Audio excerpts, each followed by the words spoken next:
இன்றே டவுன்லோட் செய்து உங்கள் ஃபேவரட் ஷோக்களை என்ஜாய் பண்ணுங்க. நான் நிஜமாவே ஒரு அப்பாவி. அடி பாவி, எவ்வளவு பெரிய கல்லு.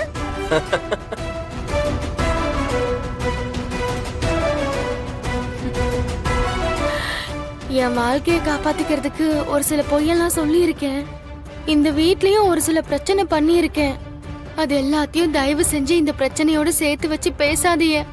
நானே ஏற்கனவே நொந்து போயிருக்கேன். அப்பா, ச்சே, இந்நேரம்னு பார்த்து நம்ம வீட்ல எந்த அவார்டும் இல்லையே. அவார்டா? ஆமா கார்த்தி, அவார்டு கொடுக்கணும்ல. இந்த மாதிரி பெர்ஃபார்மன்ஸ் பண்றதுக்கு கண்டிப்பா அவார்டு கொடுக்கணும்ல. இந்த வீட்ல ஒரு 10-15 அவார்டு வாங்கி வைக்கணுமாரா? இப்ப பாரு, இவ்ளோ பெர்ஃபார்மன்ஸ் வேஸ்டா போகுதுல. உண்மைதான். உங்க முன்னாடி எனக்கு நடிக்க வேண்டிய அவசியம் எதுவும் இல்லக்கா. ஆமா ஆமா ஆமா.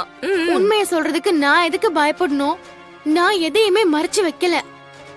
உங்களுக்கு ஏதாச்சும் உண்மை தெரியும்னா நீங்களே சொல்லுங்க. எனக்கு எந்த பிரச்சனையும் இல்ல. என்ன உண்மை? நான் அது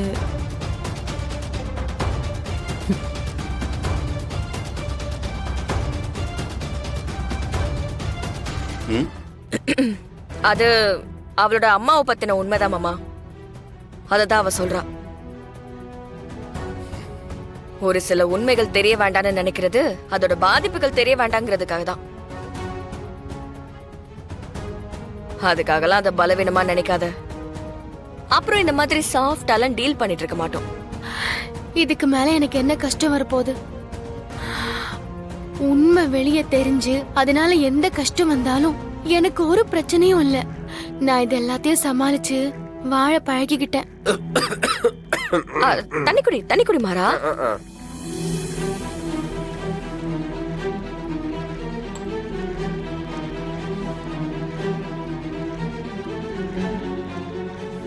மாமா, சாப்பிட்டீங்கல்ல, கை கழுவிடுங்க. வீரா, இதான் எமோஷனல் ஃபேஸா? என்னத்த சொல்ல.